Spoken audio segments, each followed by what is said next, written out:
All right, let's jump right into this explainer and tackle a question that totally surrounds prenatal development. Can babies actually learn before they're born? It's a topic packed with deep curiosity, endless myths, and, frankly, an overwhelming amount of pressure on expecting parents. We've all heard the stories, right?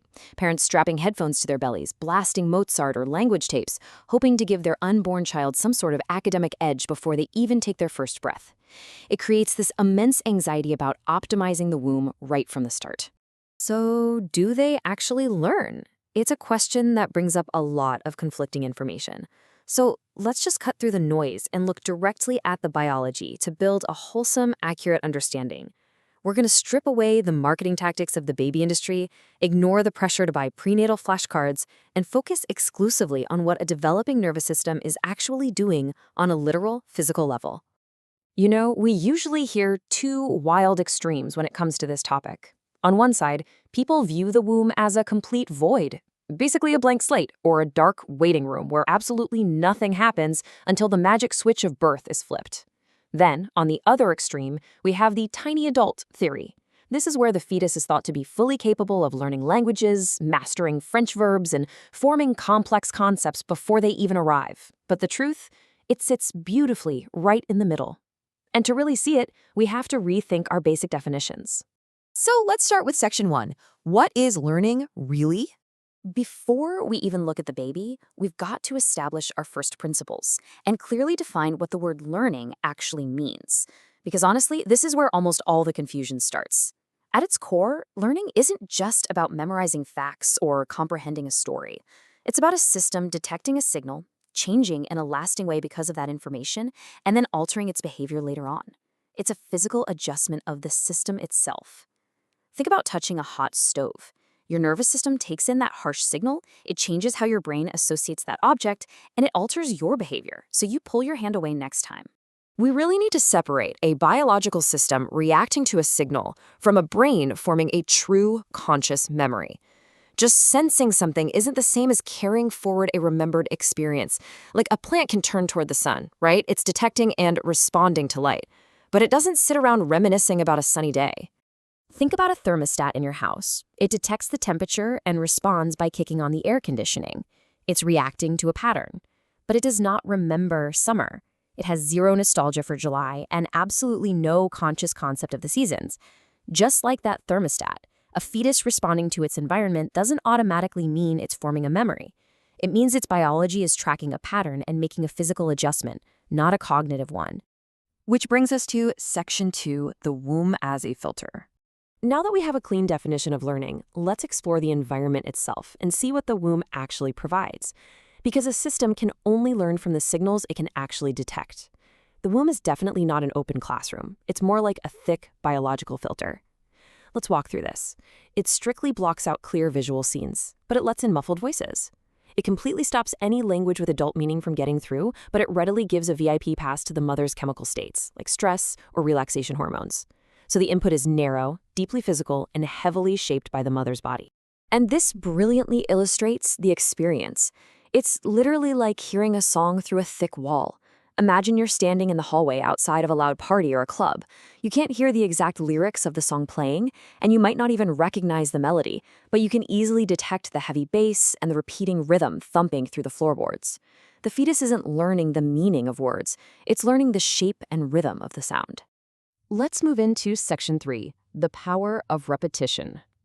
Okay, so we know what gets through that filter, but what does the developing system actually do with this limited, muffled stream of signals? Well, the answer lies in how often those signals happen. Because the womb reliably supplies repetition, with the mother's constant heartbeat acting as the ultimate metronome, the fetus's nervous system uses these patterns to tune itself. And it does this in 3 distinct steps. First, it makes a signal easier to detect. Second, it makes that signal feel safely familiar. And third, it biases how the body will respond to it in the future.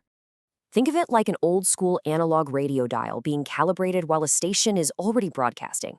As you physically twist that dial, the hardware is trying to lock onto a frequency to stop the static. The repeated exposure helps the hardware lock onto stable patterns, without the radio actually understanding the music it's playing. The fetal nervous system is doing the exact same thing. It's organizing itself around what is constant in its environment. This leads to a really crucial concept. The nervous system is a prediction machine.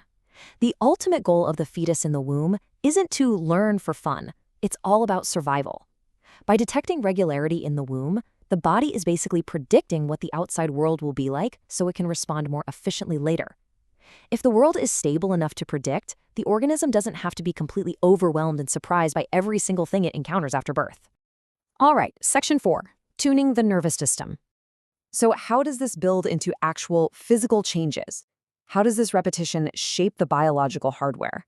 Well, this repeated exposure causes profound bodily adaptations. Sensory thresholds shift, so quiet sounds are noticed. Physiological startle responses lessen because the input is expected, meaning the baby won't jump out of its skin at every loud noise because it's already used to the mother's loud internal digestion or her thumping heartbeat. And neural pathways literally begin to wire together. The body is physically preparing for the environment it expects to enter.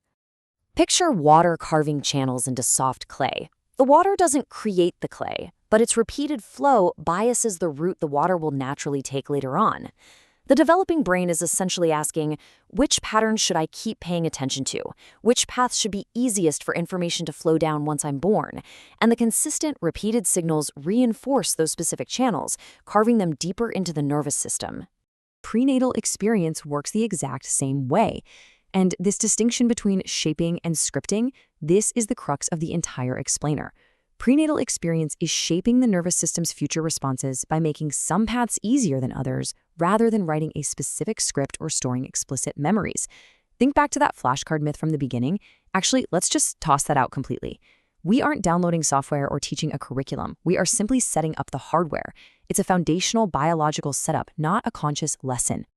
Finally, Section 5, Myths, Reality, and Parenting. Bringing all of these first principles together, what is the core, wholesome takeaway for expecting parents? How do we apply this lens to everyday life? The reassuring reality here is that you absolutely do not need to stress over creating the perfect educational environment in the womb. Biology is incredibly resilient. Simply providing stable rhythms is enough to help tune their developing system. Lower stress environments reduce biological strain naturally, meaning the best classroom for a fetus is just a biologically regulated, healthy mother, not a curated curriculum of stimuli. You don't need to play flashcards through a speaker. Just living your life provides the rhythmic calibration the baby needs. Ultimately, knowing that prenatal development is about the subtle, cumulative shaping of a resilient biological system, not the scripting of adult-like memories, leaves us with a much more fascinating and liberating understanding of how human life begins. The womb isn't a classroom to be optimized. It's an incredible, patterned environment doing exactly what it was designed to do. Which leaves us with this thought. If the womb is just the first environment doing this subtle shaping, how much of our basic nervous system was programmed before we ever even opened our eyes?